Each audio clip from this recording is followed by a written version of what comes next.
off, thank you everyone for being here, and thank you John and the rest of Kaiser Permanente for having us here today to share with you about Navian, Hawaii and what we do in the community. So my name is Amy. I'm the Marketing and Development Coordinator. I help with community outreach and fundraising and lots of other things. And Deborah here is me present, and she's part of the admissions team. She's an admissions nurse, and she'll be able to speak from experience what she does in the field. So to get started, we'd like to share about our history and how we were formerly known as Hospice Hawaii. So how many of you have heard of Hospice Hawaii? Oh, yes, I heard of Hospice Hawaii. Okay, and how many of you have heard of Navian, Hawaii? I think I met you guys once at the marketing thing at the senior program somewhere. Oh, yeah. I know we did a bunch of outreach with senior groups and other like health and wellness type fairs back before COVID. Yes. Yeah, this is actually our first time getting back into it since March, since February. So, okay, well, I'm glad you remember us.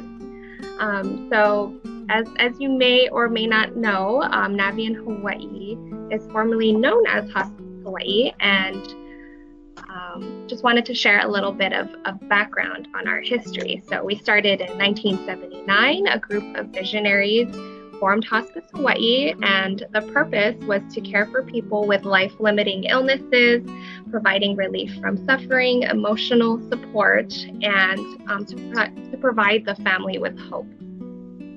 And we are a nonprofit organization, and we are local here in the islands, and over the many decades, our dedicated staff has carried the same vision, helping tens of thousands of patients, making the end of life journey and every life journey as beautiful as the beginning. Okay, and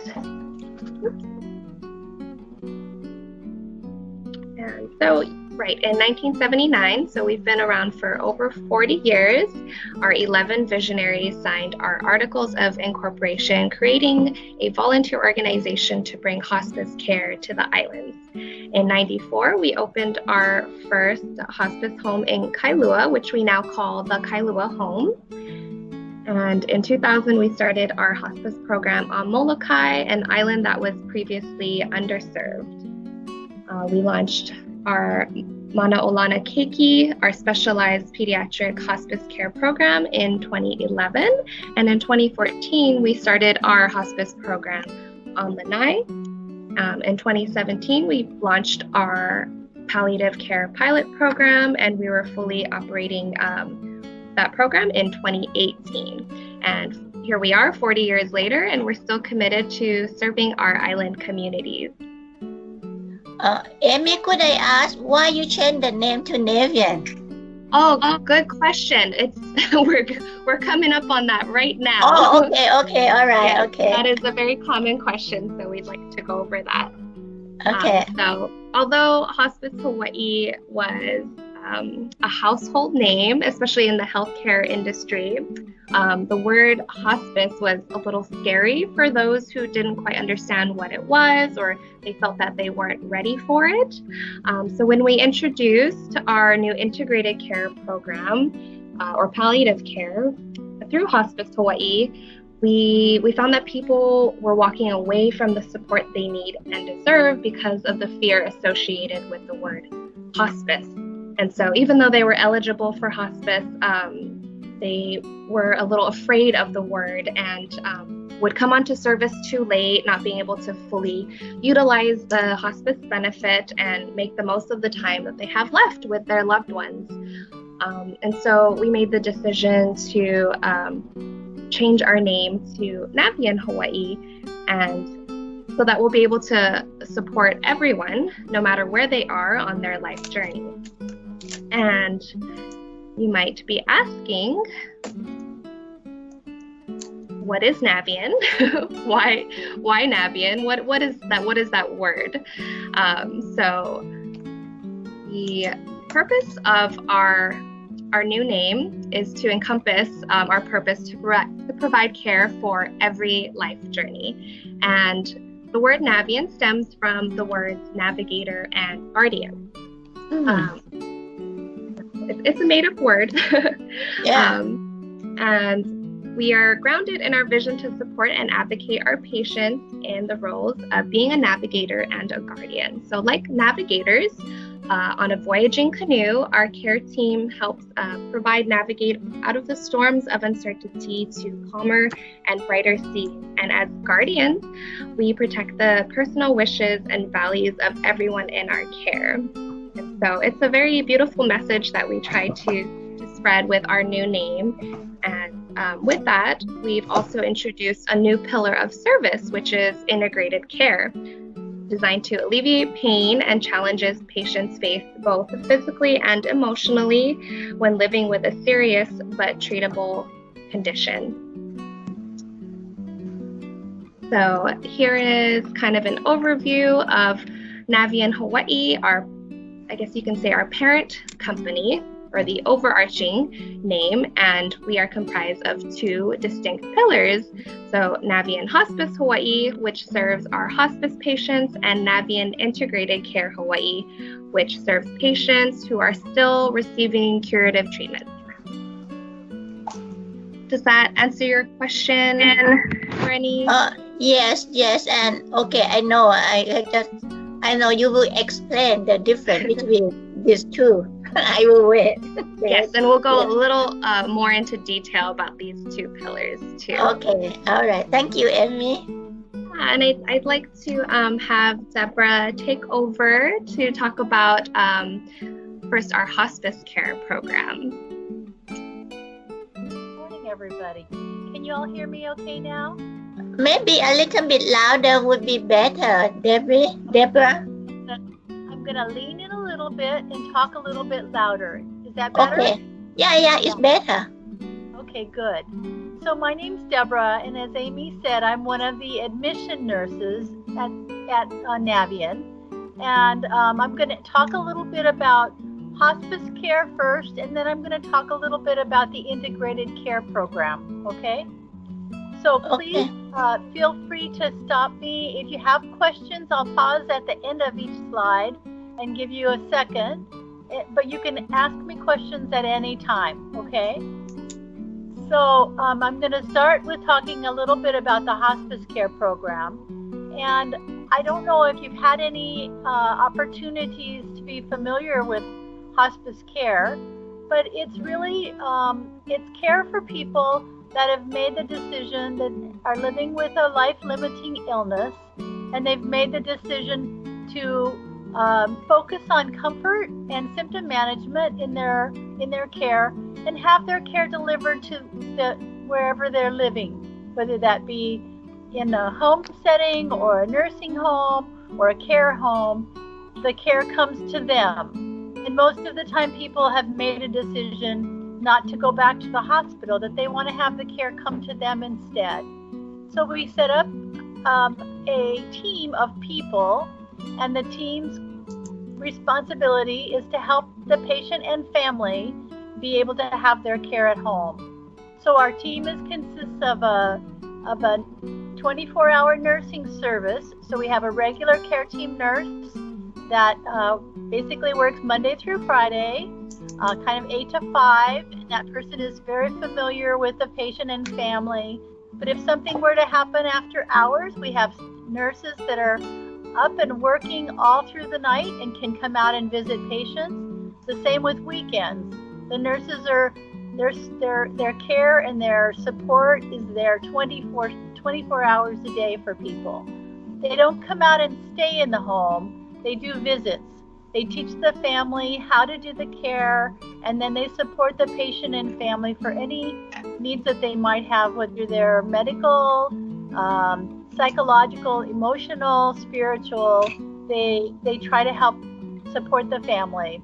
In addition, we have a social worker and a chaplain both on the team, also there for support and helping the family navigate through any kinds of issues that they might have or concerns they have spiritually, emotionally.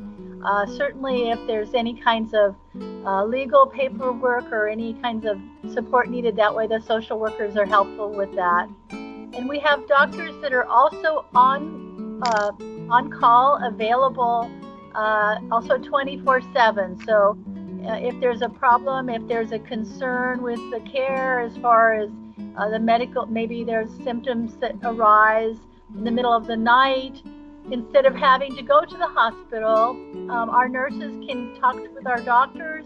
We try to have things ready in the home so that if there's, say, pain that starts up, we can get the pain relief in place as soon as possible and not have to have someone being, in the home and suffering. The nurses do regular visits to the home to check in on patients and their families. They provide any kinds of supplies that are needed, disposable things like pads or gloves, wipes, things of that nature. They also can set up and have equipment delivered to the home. So if somebody's needing a walker or a wheelchair or a hospital bed, we can get that out really quickly. Sometimes people need oxygen in the home, and we can get that out there very quickly to make sure, again, that the focus is on the comfort for the patient. We have nurse aides that can come out and help with bathing services. Sometimes when people get weaker, their families can help with bathing, but a lot of times the families really appreciate having someone come in and help with that piece, opportunity to step away from their loved one a little bit, and the bath aide, typically is the same person, so they can form a relationship with the patient and really help keep them comfortable and have the bathing available. We also can provide some respite for caregivers. So we realize that caring for a loved one in the home can be very, it can take a lot out of a person and can make them, need to have some self-care and some time for that. So we have volunteers set up that can come out. We try to coordinate with our volunteer services to provide respite services to caregivers that are in need of that.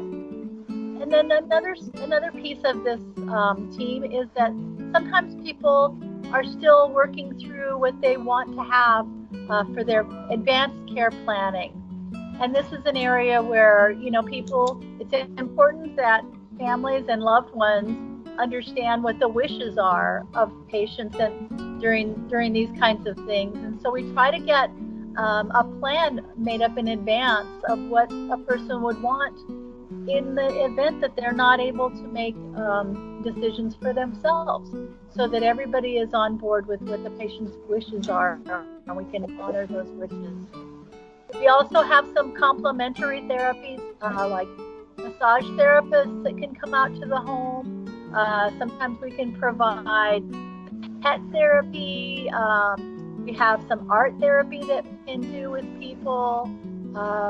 There are a variety of different complementary therapies that we try to set up for patients and families. We really try to individualize the care so that the person's wishes can be honored. Sometimes people like to have a lot of visits and people come and visit and services like that. And other times they're more private and they really just want to have their loved ones. And so we really set things up individually. Questions about that? I don't know if I have a few questions in Salvi. Okay. I thought a doctor has to approve before a person goes into the hospice. Is that correct? Yeah, right, that is correct. And I'm going to talk about how that works too. That's an excellent point, because I think that people really are a little confused about what the process is. So you're absolutely right. A doctor does have to, actually, two doctors usually have to say that they believe that from reading the patient's records and evaluating the patient's medical condition, they feel that the person probably has a prognosis or a life-limiting illness of maybe 6 months or less. And so that is one of the things that the admissions nurse, when they get a referral, they go out and they do an assessment, and they're actually kind of the eyes and ears of the doctor, and the doctor uses the nurse's assessment along with the medical records and the past history to evaluate whether a person is eligible for hospice. Anyone can make a referral to hospice, and what that means is, let's say you have a family member that hasn't really been going to the doctor very often, and the family notices that they're maybe declining functionally. They can call us, and we can, with their permission, get their medical records and evaluate them, and then come out and see the nurse can come out and see the patient and talk with the family, and see if they're interested in eligible for hospice. So the referral process doesn't take a doctor, but bringing them on hospice absolutely does. Good question. Thank you. Some of the other components of the hospice care program, as Amy mentioned earlier, we have a pediatric hospice care program, and it's specialized. We have a special team of people that work with that population and provide a lot of support for children and their parents and their siblings, their families, because we all know that the care for children going through hospice has to be dedicated to the entire family during that process. We also, as we just talked about, the referral process is something that we also kind of work with doctors in the community, doctors' offices, hospitals, wherever there is a need, we try to meet that need and respond to any kinds of referrals we get. Sometimes people ask us, well, what does all this cost? Because I think a lot of people really don't have any experience on using and knowing what hospice is, and when they hear about it, they think, oh, how can this happen? But it's actually, there's very rarely do we actually have costs incurred with this, because it's covered primarily through Medicare. Probably about 60 to 70% of our patients have Medicare, and in addition to that, they may have a Medicare, a Medigap, a Medicare program that also fills in anything beyond that. But hospice is actually covered through their main Medicare. And then sometimes people have other kinds of private insurance that generally follows the same framework that the Medicare benefit follows.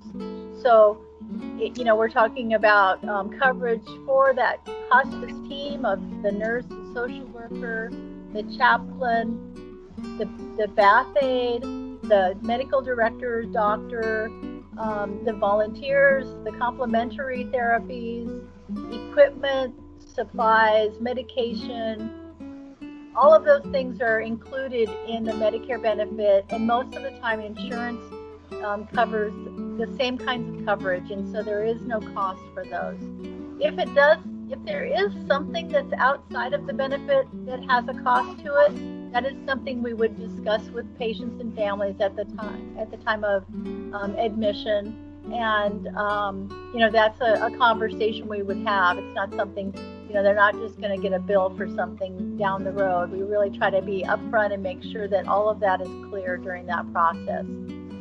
On rare occasions, we meet patients that may not have any kind of insurance or ability to pay. And in those cases, Navian will go ahead. If the person is medically eligible, we would not turn them away. We would provide services for them. that is something that, as an organization, we feel very strongly that no one should be turned away from having this important care at the end of life. Is there ever a Questions about that? Is there ever a time when the demand is greater than you can meet? You mean as far as our ability to? Oh, I'm thinking about the situation now, with this COVID.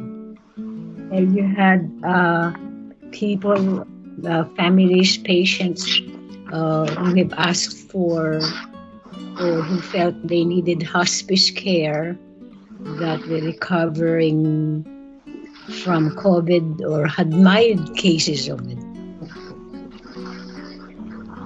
Yeah, so this is something that's really, it has impacted our organization over the last 6 months, as it has the world. Really, everyone is figuring out how to manage this crisis. And we've been really lucky. We have a wonderful administration and team of medical providers that really sat down at the beginning of this to see how can we continue to serve patients and families in their homes or wherever it is that they live, and keep the staff safe in doing so. So it was a challenge, but our administration and doctors have detailed a plan for us so that we are able to care for COVID patients. We've had, I can't tell you exactly how many we've had, because sometimes we have a ranking system where we figure out if the person is, they seem to be not positive for COVID and not their risk is low, or we're not sure about their status, because sometimes people may have the same kinds of symptoms as someone with COVID, but for whatever reasons we're not sure if they have it or not, so we treat them as another category.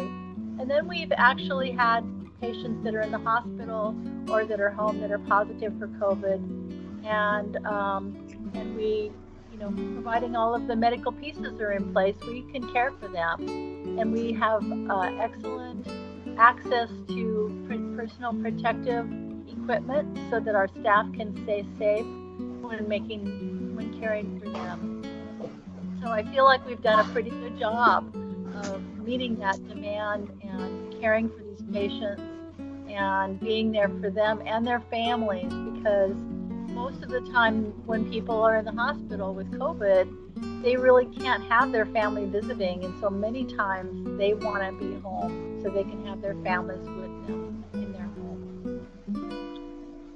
Does that answer your question? Yes. Okay.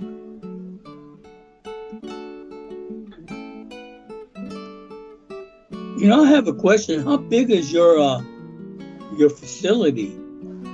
Well, When you have to stay at a facility, because my father-in-law had to go, so he finally went to St. Francis, but there's only so much. It's not like they got tons of stuff. They only had like 6 or 10 beds or something like that. Yeah. So most of the time, the patients that we see them in their home. Okay. Either they're in their home or they're in a nursing home.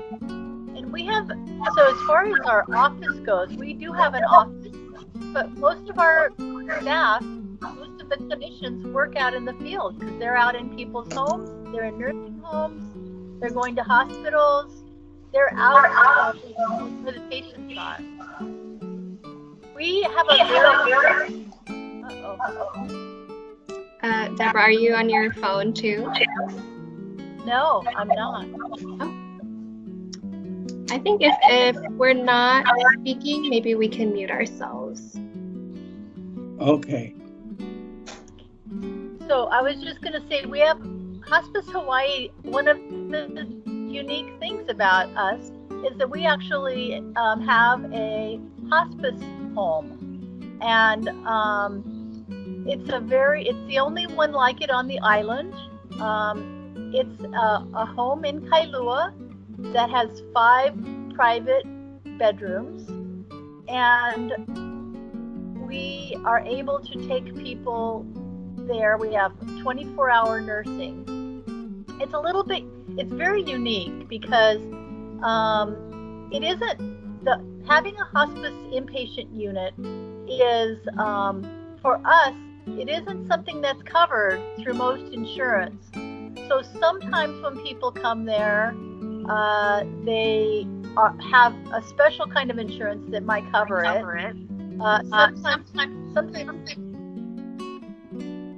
Sometimes they're able to cover it themselves, and in some occasions we can provide some financial aid. As I said earlier, most of the time people really want to be in their own homes, but we do have that home available in certain situations for people that may need a care outside of their home. So we have that. As far as our office goes, we do have an office, and it's beautiful, and it's right, it's on Ivalai, and we do, I think all of the clinicians check in there, and we have office staff. It's a little bit smaller than it used to be because we're practicing the social distancing and being safe in the office, so everyone is very aware of keeping distance, and we have all the cleaners and all of those kinds of things available. So does that answer your question, Alvin? Yes, I had it on mute.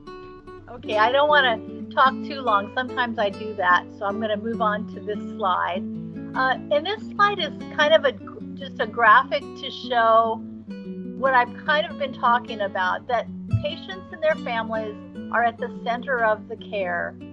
And the care team is focused on the patient and the family. And as I mentioned before, that consists of the nurse case manager, who's the nurse that's overseeing most of the care and doing their what they call case managing. That means that their focus is on the patient and the family and communicating with the other team members on the patient and the family. There's the hospice aide, the social worker, our spiritual counselors who are non-denominational, who are there to provide spiritual support for people if they want it. And if they don't, that's okay also. They also provide that again for caregivers or the family, whoever in the situation is interested or would like some spiritual counseling. We have volunteers, we have the complementary therapies, our hospice medical directors work with the case, and also the patient's primary care doctor oftentimes is also invited part of the team. And sometimes they elect to be on the team, and other times they just wait for updates, and we keep them in the loop. One of the areas that I haven't talked about very much is our bereavement team. And our bereavement team is actually a very important piece also, because they are there to support the family immediately after and for the year after the loss. So their role is really, occasionally they actually will work with patients and families prior to the loss in certain situations if they need that bereavement support. But most of the time they're there, and they provide excellent grief counseling, support groups, meetings for people so that they can help process through the loss. And that goes on for, I believe, 13 months after the loss. Questions on the team?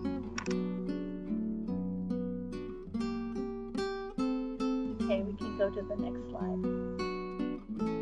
So what happens, for people, can you hear me?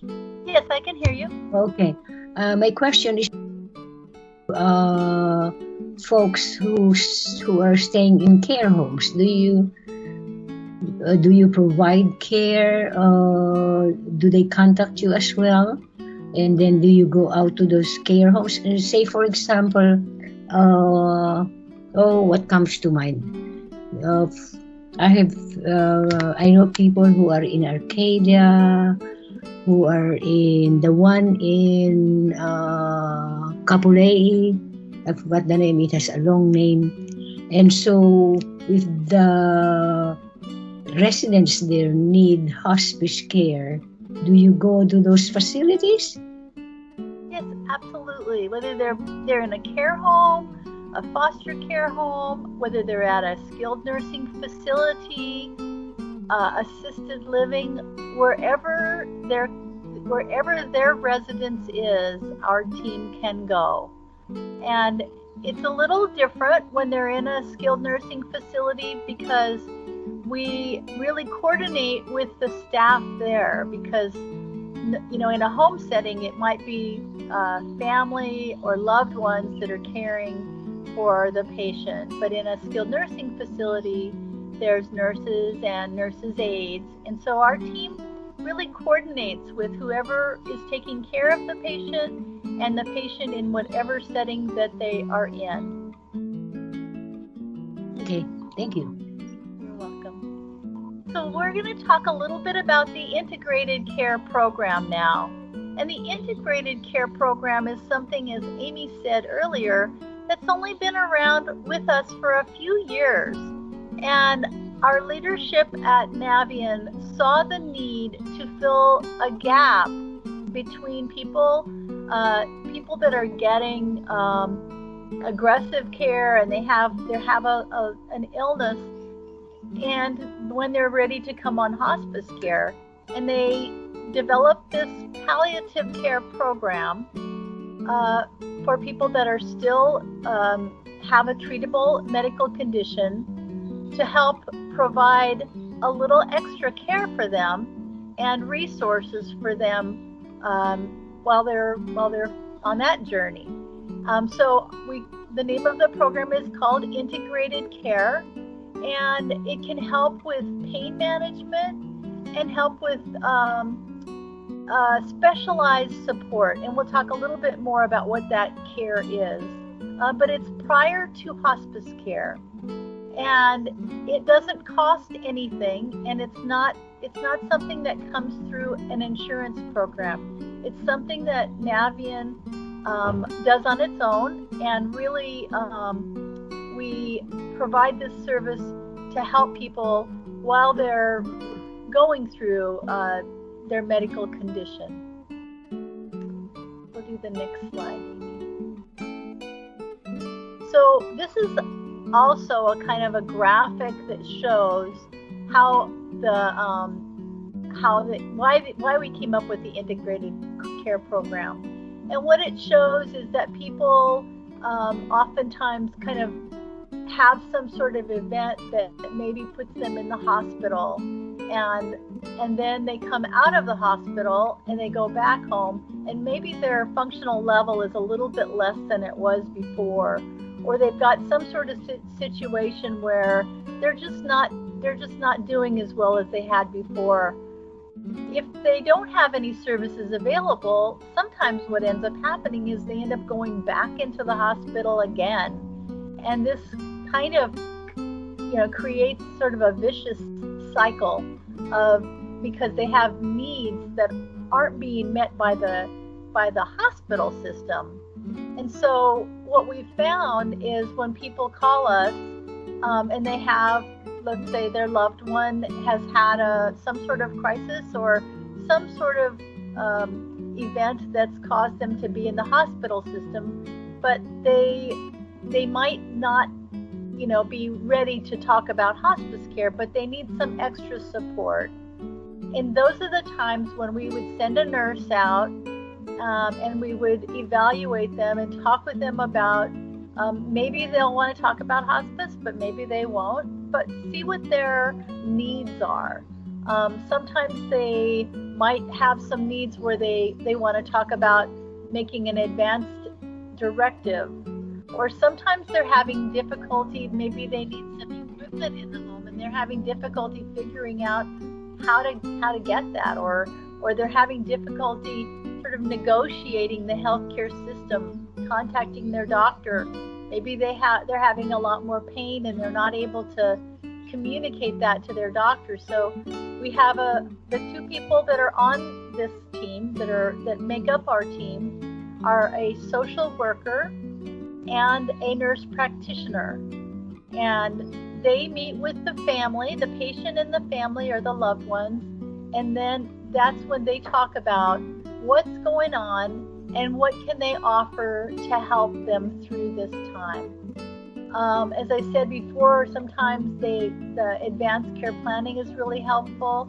Sometimes just sitting down with the patient and family and talking about what's going on and the recent changes is really helpful for identifying what the goals are going to be. And sometimes that's really helpful to have that happen with medical professionals there helping with that conversation. A lot of our team's work is emotional support and helping.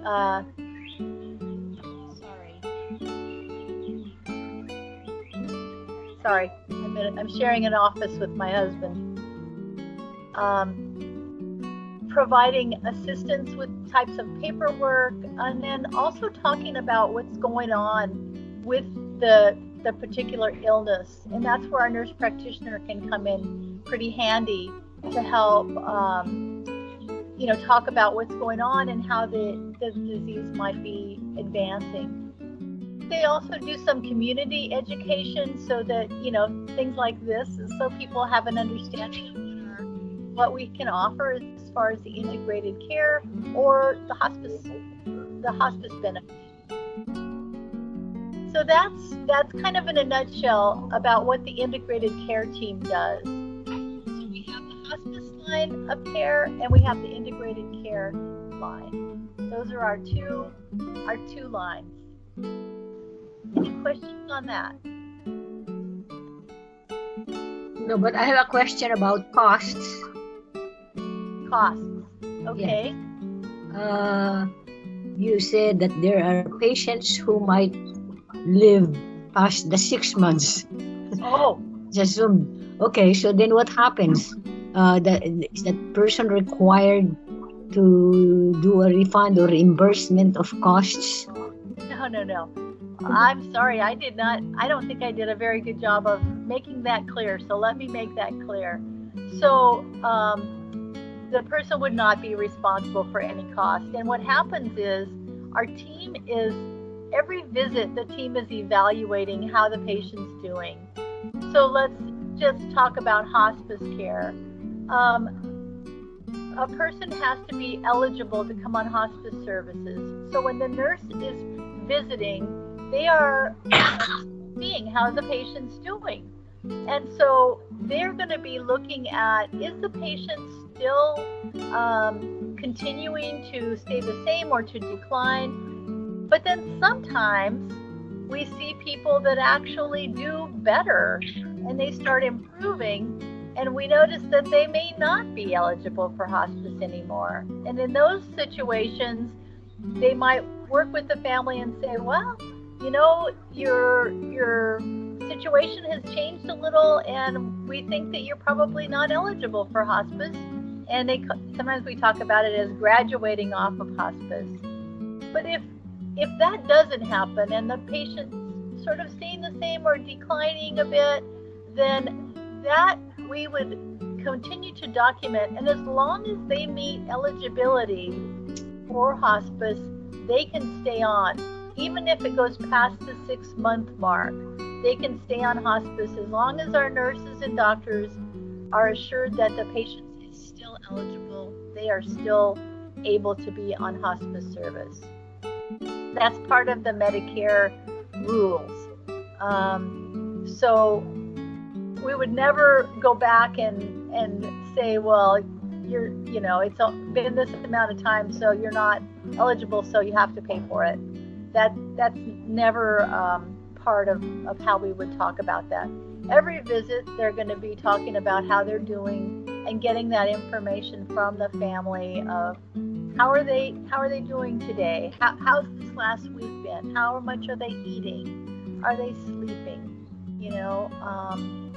Those kinds of questions are the kinds of questions that the nurses are going to be using to document how the patient's what the patient's status is. Does that make sense? Yes, thank you. Okay. Any further questions about either of those programs? Those are all very good questions. Thank you. I have a question. Yes. Okay, for the integrated care team, so this one will come in after the doctor has already referred or before. Also with the integrated care, the referral can come from the family or the patient. The referral itself, with integrated care, our team meets with the patient and the family. There doesn't have to be a doctor involved yet, because the nurse or the social worker that meets with them is really out to talk with them about what's going on and what their needs are. There doesn't have to be a doctor to even be involved in integrated care, because the nurse practitioner can help the patient with any questions, or if they need to call the doctor and talk to them, we get the patient's permission to do so. Now, hospice is a little different because it requires that a doctor certifies that the patient is eligible for hospice and that they have a life-limiting illness. So that's a little different, and our doctors are involved in that. But again, for either program, the referral itself does not require the doctor.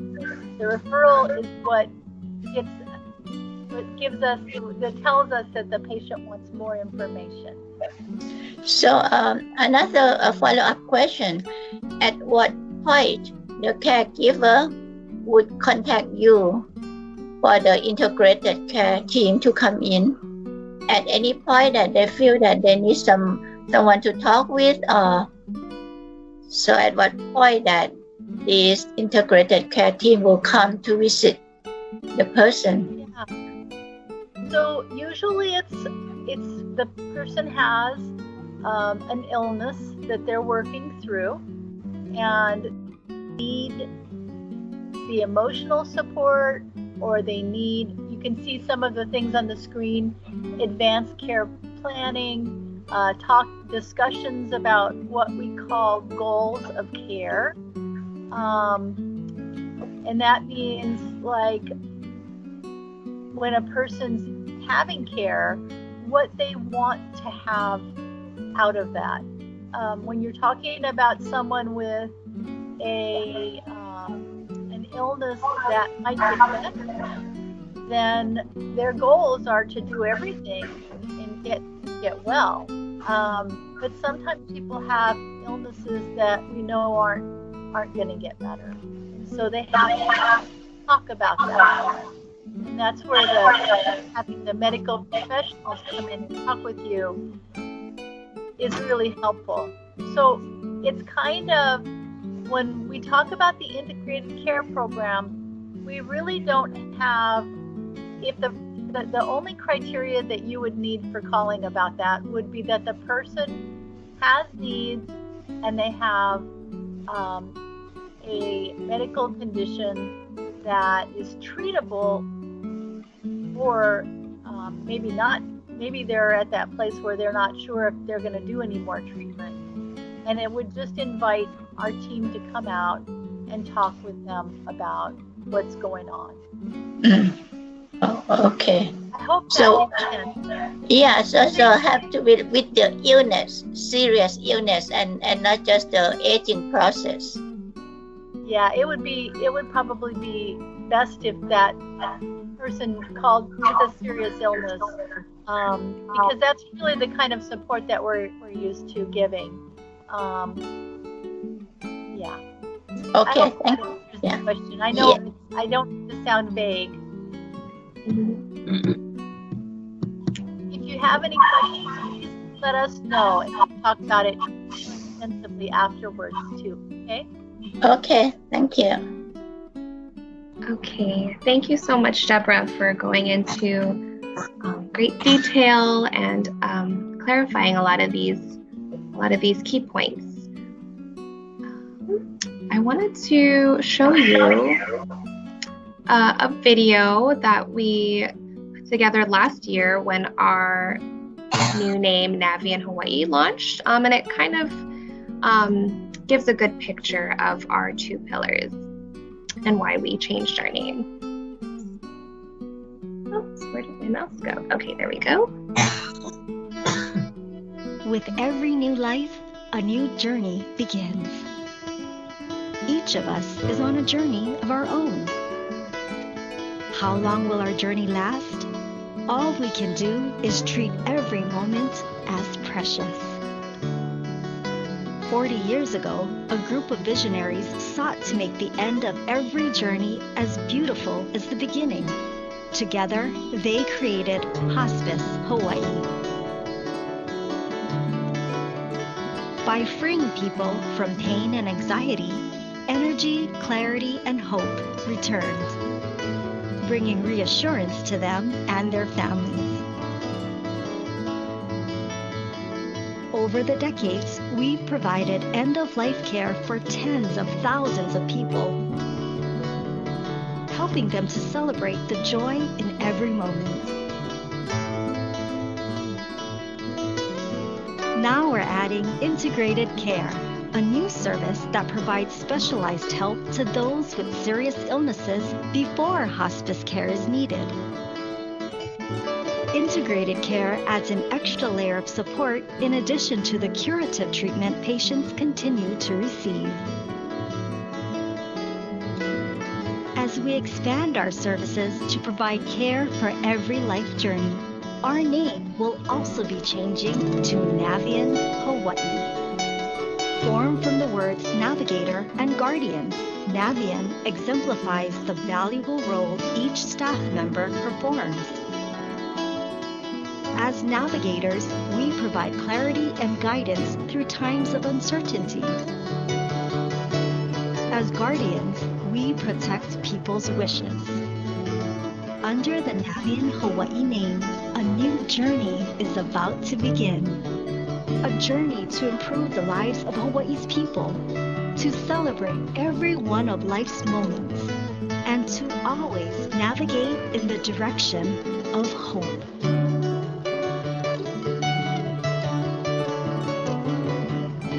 Hold my hand, we'll walk through this together and navigate toward the calm within. Your wishes will always be protected. In how we care, we will always look to you.